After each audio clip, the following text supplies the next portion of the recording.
নমস্কার,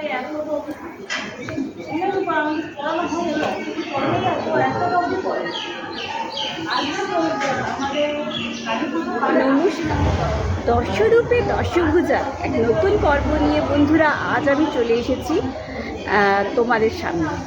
দেখো, আজকে আমি একটা বহু পুরনো কালী মন্দিরের ইতিহাস নিয়ে এসেছি এবং কালী মন্দিরটা তোমাদের দেখাতে এসেছি।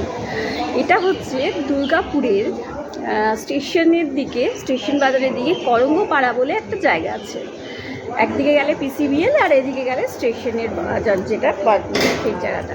এর মাঝে যে করঙ্গপাড়া বলে একটা জায়গা আছে, সেইখানে এতে একটি কালী মন্দির, এটাকে বলা হয় বড় মার মন্দির। দেখো, এবং বলা হয় এই মন্দিরটি প্রায় 600 বছরের পুরনো। তো চলো মন্দিরের ঠাকুরের মায়ের মুখটা দেখায়। মায়ের মুখটা ভীষণ মিষ্টি, আর যাদের আর কি এই মূর্তি যে বংশের, তাদেরই একজন রয়েছেন, একজন দুজন, তাদের মুখ থেকে গল্পটাও শুনে নেব। চলো। কালী পুজোর বারের দিন, তার আগের দিন তুমি আসবে, তখন গয়নাটা করে ভর্তি। আচ্ছা, ঠিক আছে। তখন এবার তারপরের দিন কী হয়, আমাদের এবার তুমি একটা মালা নিয়ে এসে দিদি, আমি এটা তখন মালাটা ভর্তি হয়ে যায়। তখন গয়না পড়া না যায়, কাগজ আছে, এইটা এখন তো এমনি আছে।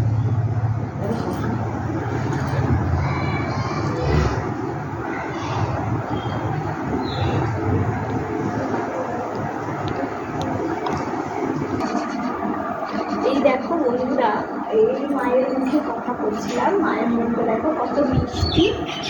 আর এই মায়ের পুজোয় শুনছি 6 বছরের, এই 600 বছরের পুজো। হ্যাঁ, 600 বছর। এবার ওই যাদের পুজো আর কি, সেই পরিবারেরই লোককে পেয়ে গেছি। ওনার কাছ থেকে এখানে হিস্ট্রি একটু তোমরা জেনে নাও, খুব ইন্টারেস্টিং লাগবে।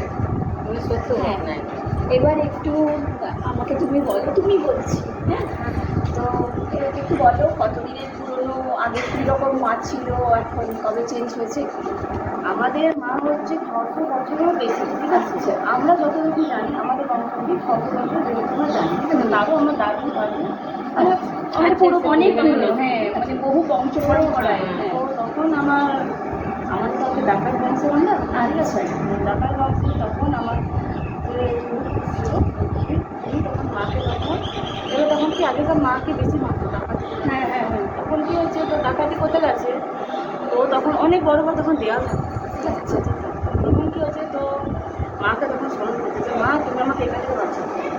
তো কী হয়েছে, তো রাত পুরো যে সিঁড়িটা, দেওয়ালটা সিঁড়ির মধ্যে আমি চলতে পারছি না, সিঁড়ির মধ্যে পার করে দিল। আচ্ছা আচ্ছা, চলতে লাগে। হ্যাঁ, চলতে লাগে দিল। তো তখনই বলেছিল যে তাহলে আমি তখন পুজো। তারপর থেকে তখন কিন্তু আমাদের তালপাতে আগে থাকে। আচ্ছা, ঠিক আছে, তালপাতে। তো আমাদের যে এই গাছটা দেখছো, এই গাছটা একবার দেখিয়ে দিই।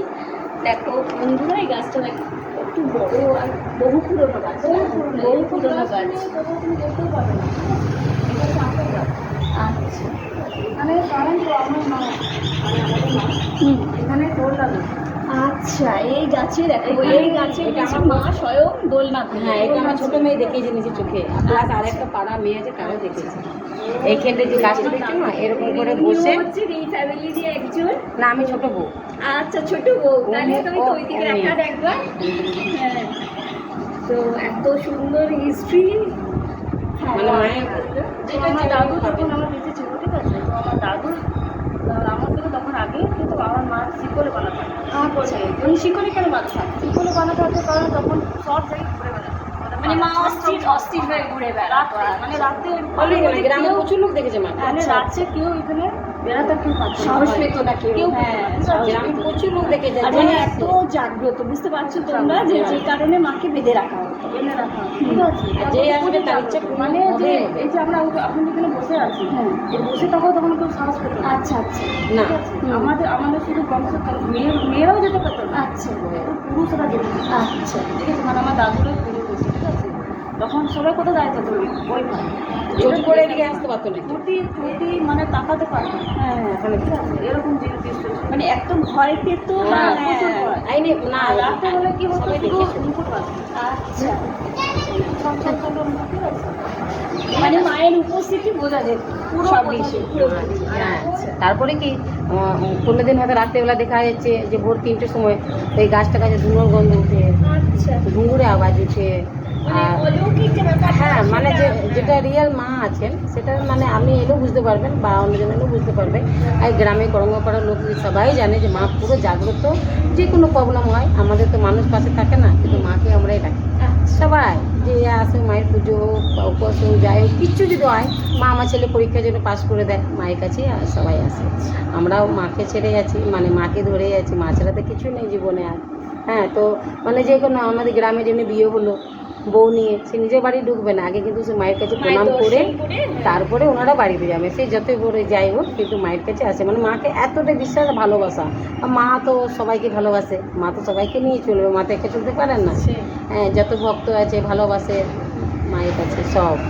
তো আচ্ছা, এবার তুমি একটু বলো, এই পুজোর সময় বলছো না গয়নাগাটি দিয়ে সাধারণত একটু বলো, ওই মায়ের মাকে আর কি প্রচুর গয়নাগাটি দিয়ে সাজানো হয়। হ্যাঁ হ্যাঁ আমাদের মায়ের প্রচুর গয়না, আচ্ছা, ঠিক আছে, মানে যেটা বললেও বোঝাতে পারবো না, ওর জন্য তোমাকে বোঝানো যাবে, ঠিক আছে? আচ্ছা, ঠিক আছে, তো কি হয়, তো আমাদের এখন যেহেতু শিলামূর্তি হয়ে গেছে, তো আগে কি হতো আমাদের বারের দিনই পড়ো, তখন মাটির ছিল। আচ্ছা, এই 4 বছর হচ্ছে রিসেন্ট আমাদের শিলামূর্তি। আচ্ছা, তার মানে এখন এই মূর্তিটা 4 বছর হয়েছে। হ্যাঁ, শিলামূর্তি, এটা শিলামূর্তি, ঠিক আছে। তো আগে ছিল মাটি, ঠিক আছে, মাটি ছিল, তো যেহেতু এখন পুকুরের সব তো পুঁজি দেওয়া হচ্ছে, ঠিক আছে। তখন কি হয়েছে, তো আমরা ভেবেছিলাম তাহলে শিলামূর্তি তখন করি, তাহলে মা সবসময় জাগ্রত থাকতো। তাহলে তখন কি থাকতো, ম্যারেজ থাকতো, ঠিক আছে, মানে খড় দিয়ে থাকতো, সকালে খড় যে ম্যাটটা নেওয়া হতো, ওই জন্য পুজোর তখন, ঠিক আছে। তো এই এখন যেহেতু 4 বছর, তখন মা এখন জল জলতেই থাকে। ওই জন্য বাড়ির আর প্রত্যেকটা অমাবস্যায় এসে হ্যাঁ, আমাদের অমাবস্যায় আমাদের পুজো হয়, ঠিক আর আছে। কালী পুজোর সময় বিশাল করে পুজো হয়। কালী পুজোর সময় বলতে হবে না, মানে আপনি যদি বাজারে থাকেন ঢাকা আবার শুনতে পাবেন লাল হয়ে যায় ফুলে, পুরো একদম লাল হয়ে যায়, পুরো লাল হয়ে যায়। মানে মাকে দেখবো কি মায়ের মালাগুলোতেই মাকে মানে ঢাকা যায়, ঢাকা পড়ে তখন যায়। মায়ের মুখ দেখার জন্য সবাই এদিক আর ওইদিক করে, এদিক আর ওইদিক, মায়ের মুখটা কখন দেখতে পায়। আমরা তো সারা মায়ের কিন্তু ভীষণ 365 দিনের মধ্যে আমরা 24 ঘন্টাই মায়ের ঘুরে মুখ যাবে দেখি। একদম, এত সুন্দর দেখতে। না তারপরে কি বলুন তো, মানে আমাদের তো ধরো অনেক পুজো বা ইয়ে হয়, তাও থেকে করি না, এই পুজোর সময় একটা আলাদাই মানুষের মনে একটা ইয়ে চলে আসে, আনন্দ আছে, মা আসছে, কিন্তু মা তো সবসময় আছে। অনেক দূরে দূরে যাদের বিয়ে হয়েছে, তারা আসে। নিজের বাড়ির যদি কোনো ওকেশনও থাকে সেখানেও আসবে না, মায়ের পুজোতে আসে, ঠিক আছে, হ্যাঁ। যত দূরে থাকে। মা তাদেরকে মানে রক্ষাও করে। পুজোটা attend করতে সবাই আসে। সবাই মানে বড় বড় পাড়া সবাই এই আসে। 10 দিন হলো না, 10 দিন আগেই আমাদের 12টার সময় মোবাইলটা বাজারে পড়ে গেল, পকেট থেকে পড়ে গেল একদম। 10 দিন আগে মোবাইল এখনকার দিনে পড়ে যাওয়া মানে সেটা নেই আর পাওয়া যাবে না। হ্যাঁ, একদম। তো ছুটে গেলাম, পেলাম না, ঘরে এসে ও খাওয়াবে চা করার পড়লো। তো আমি বিকালবেলায় মনমরা এইদিকে আসি না, মানে আসে অনেকদিন না, আসি অনেক বছর আসে। তো সেদিন আমাদের ওইদিকে রাস্তাটা বন্ধ ছিল, আমি বলি এইদিকে ঘুরে আমি যাই। এদিকে এসে ওই দ্বিতীয় নেই, আমি এসে বসে গেছি। ও বলছে তোমার নাকি মোবাইলে শুনলাম পড়ে গেছে, আমি হ্যাঁ রে পড়ে গেছি। বলছে মায়ের কাছে এসছো ওই জন্য, তুমি বলো। আমি মায়ের কাছে খুব মনমরা হয়ে বললাম যে মা আমাদের খুব কষ্ট, একটা মোবাইল কেনা মানে খুব কষ্টের এখনকার দিনে, আমাদের ঘরে অন্তত, আমার 3টি বাচ্চা, ইএমআই চালা খুব কষ্ট। আমার মাকে বললাম যে মা ফোনটা আমার পেয়ে গেলে খুব খুশি হতাম। তখন সঙ্গে আমার ফোন এলো, বলছে ফোনটা করো তুমি, রিং হয়েছে, ওই ছেলেটি ফোন তুলেছে। তখন ওরা হ্যালো করেনি, আমি জাস্ট ওটাই বললাম যে দাদা কে হও, তুমি ফোনটা দিয়ে দাও, কিছু টাকা তোমাকে মিষ্টি খেতে দেবো, আমার ফোনটা পেয়ে গেলে খুব ভালো হয়। তখন ফোনটা কেটে দিয়েছে, সাথে সাথে আমার বর ফোন করেছে, ফোনটা আমি পেয়ে গেছি, আচ্ছা, সাথে সাথে আমার ফোন আর এখন মোবাইল মানে কেউ নিলে তো সাথে সেরকম সাথে আমার করাই যায় না, ফোন তাই না? এসছে আমার বরের যে আমি ফোন পেয়ে গেছি, তুমি আর চিন্তা ফোন করো না, করে কি যাচ্ছি। সাথে কোথায় যে ফোন পড়েছে করে সেটাও জানে না, এই ফেলে কোথায় দেবে। পড়েছে সেটাও জানি না। মোবাইলটা আছে কোথায় পড়েছে কোনো জানে না, লাস্ট কিন্তু যখন আমাদের মূর্তি ভাষা হয়, 4 বছর আগের কথা বলছি, তো এবার তো মাটির মূর্তি, ঠিক আছে, এবার তখন তো এবার প্রচুর গয়না থাকে, মানে ছোটো ছোটো এক একটা জিনিস, তখন এবার এত যে মালা পড়ে, তখন এবার কিছু কিছু একটা কমতি বলছে কত হবে মালার মধ্যে মালার মানে রাখা গেছে, হ্যাঁ। কিন্তু আমাদের মায়ের, ঠিক আছে, কখনো যে পড়ে থাকবে যে হারিয়ে যাবে সেটা হবে না। তো কি হচ্ছে, ভাষা হয়ে গেছে, ঠিক আছে, দিয়ে কি হচ্ছে, একটা মাথায় টিপ, ঠিক আছে, টিপটা তখন সাইডে একটা মনে হচ্ছে কেউ রেখে দিয়েছে, হ্যাঁ হ্যাঁ হ্যাঁ ঠিক আছে। তখন এবারে সকালবেলা তো সবাই তখন গেছে, ঠিক আছে, যারা সকালে যায়, ঠিক আছে, তখন ও যখন দেখতে পেয়েছে এটা তো বড় মায়ের, ও ধূপ দিতে সঙ্গে সঙ্গে বড় মায়ের বন্দি দিতে দিতে এসে পরে তখন টিপটা দিয়ে গেছে। তোমার মা, হ্যাঁ ঠিক আছে, মানে নিজের অলঙ্কার নিজেই রক্ষা করছে। মানে না থেকে নিতে পারবে। আমার মা প্রচুর বায়না করে, সাজতে খুবই ভালো, সাজতে প্রচুর ভালোবাসে। প্রচুর শক্তি আছে মানে কি বলবো, এমন আমার ঘটনা আছে না, তুমি ভক্তি ভরে থাকলে মায়ের কাছে না দিন পেয়ে যাবে। আমার তো শুনেই গায়ে কাটা দিচ্ছে এগুলো, মানে এত এইগুলো শুনে। আমার মেয়ে ভরে থাকলে খালি আছে, এখনো পর্যন্ত কেউ পৌঁছায়নি, আমার বড় হয়ে গেছে।